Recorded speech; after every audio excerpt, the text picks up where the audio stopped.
आदाब दोस्तों, मैं हूं डॉक्टर आफाक अहमद। भारत और पाकिस्तान ने सीज फायर की घोषणा कर दी है, लेकिन दोनों देशों के बीच चल रही तनातनी में तुर्की ने पाकिस्तान का समर्थन किया, जबकि इसराइल ने भारत के पक्ष में अपनी स्थिति व्यक्त की थी। हालांकि सीज फायर की घोषणा के बाद तुर्की ने इस फैसले का स्वागत किया है और कहा है कि अब दोनों देश इस अवसर का इस्तेमाल सीधे और सकारात्मक बातचीत के लिए करें।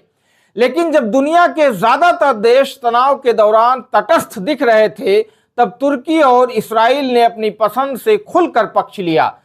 भारत ने शुक्रवार को कहा था कि पाकिस्तान तुर्की का ड्रोन हमले के लिए इस्तेमाल कर रहा है। दूसरी तरफ पाकिस्तान ने कहा था कि भारत इसराइली ड्रोन से हमला कर रहा है।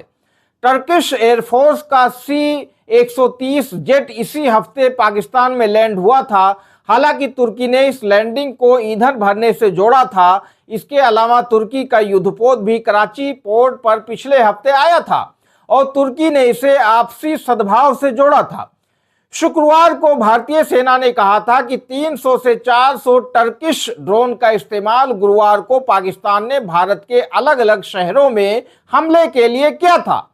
भारत और तुर्की के संबंधों में असहजता इस बात से भी समझी जा सकती है कि नरेंद्र मोदी प्रधानमंत्री बनने के बाद से कभी तुर्की के दौरे पर नहीं गए। पाकिस्तान के साथ इस्लाम के आधार पर तुर्की की वैचारिक करीबी है। इसके अलावा तुर्की और पाकिस्तान शीत युद्ध में अमेरिका के पार्टनर थे। इनका सुरक्षा सहयोग बहुत गहरा रहा है। कई पाकिस्तानी जनरलों का तुर्की के साथ निजी संबंध रहा है। रक्षा सहयोग अब दोनों देशों में काफी बढ़ गया है। तुर्की और पाकिस्तान में केवल वैचारिक करीबी ही नहीं है, बल्कि तुर्की को पाकिस्तान का पूरा डिफेंस मार्केट भी मिल रहा है। इसके साथ ही तुर्की इस्लामिक दुनिया में ये दिखाने की कोशिश करेगा कि वो एक इस्लामिक देश पाकिस्तान के साथ खड़ा था। तुर्की लंबे समय से इस्लामिक दुनिया के नेतृत्व की कोशिश कर रहा है, लेकिन उसे चुनौती सऊदी अरब से मिलती है। सऊदी अरब के पास मक्का और मदीना की पवित्र मस्जिदें हैं, तो तुर्की के पास उस्मानिया साम्राज्य की विशाल विरासत।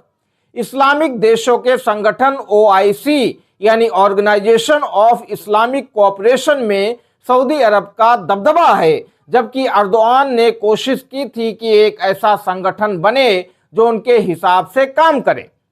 इसके लिए अर्दोआन ने दिसंबर 2019 में मलेशिया, ईरान और पाकिस्तान के साथ पहल की थी, लेकिन सऊदी अरब ने पाकिस्तान को रोक दिया था। पाकिस्तान तुर्की के साथ उसी हद तक जाता है जितना सऊदी अरब चाहता है। इस्लामी या मुस्लिम बहुल देशों में पाकिस्तान इकलौता परमाणु शक्ति संपन्न देश है। ऐसे में इस्लामी दुनिया में उसकी एक अहमियत बढ़ जाती है, भले ही फिलवक्त वो खोखलेपन और दिवालियेपन के दहाने पर खड़ा है। इस्लाम को एक मौका परस्त स्लोगन के तौर पर इस्तेमाल किया जाता है। जब फायदे की बात आती है तो इस्लाम का जिक्र करते हैं। जब जियोपॉलिटिक्स में अपने हित की बात आती है तो इस्लाम नेपथ्य में चला जाता है। मुझे लगता है कि तुर्की की इस्लाम में जुबानी दिलचस्पी है। तुर्की पश्चिम एशिया में अपना प्रभुत्व उस्मानिया साम्राज्य वाला चाहता है। उसकी प्राथमिक चाहत यही है और इस चाहत में तुर्की पाकिस्तान को अहम सहयोगी के रूप में देखता है। तुर्की की भारत के साथ कभी हमदर्दी नहीं रही है। तुर्की कश्मीर पर हमेशा से भारत को छेड़ता रहा है।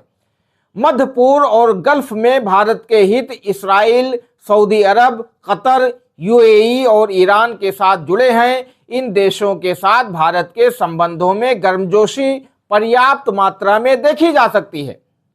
सऊदी अरब पाकिस्तान और भारत दोनों के लिए अहम देश है।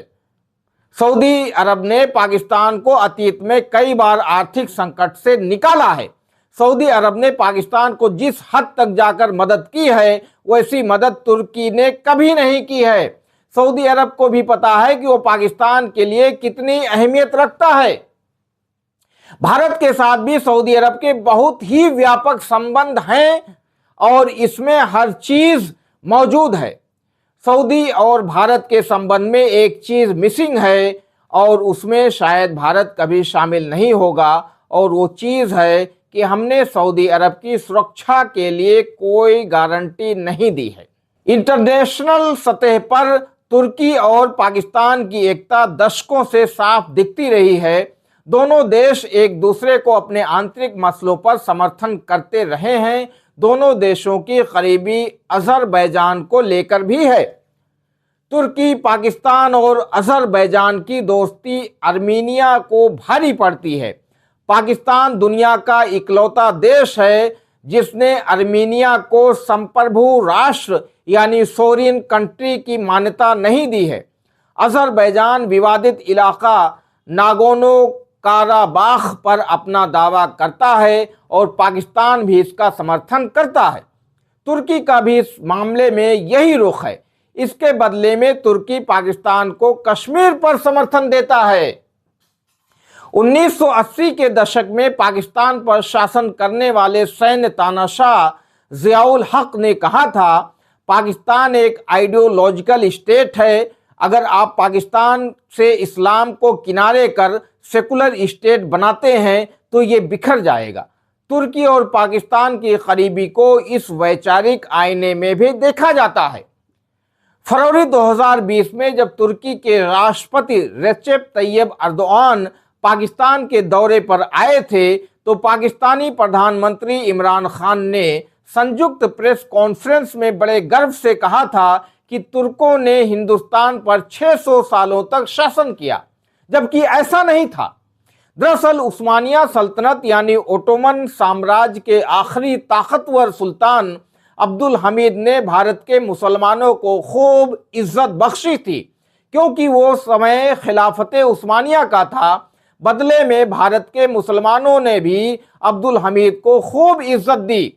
लेकिन यहाँ ये कहना कि तुर्की ने भारत पर 600 साल तक हुकूमत की, ये एक सरासर गलत बयान है और ये हजम होने वाली बात नहीं है।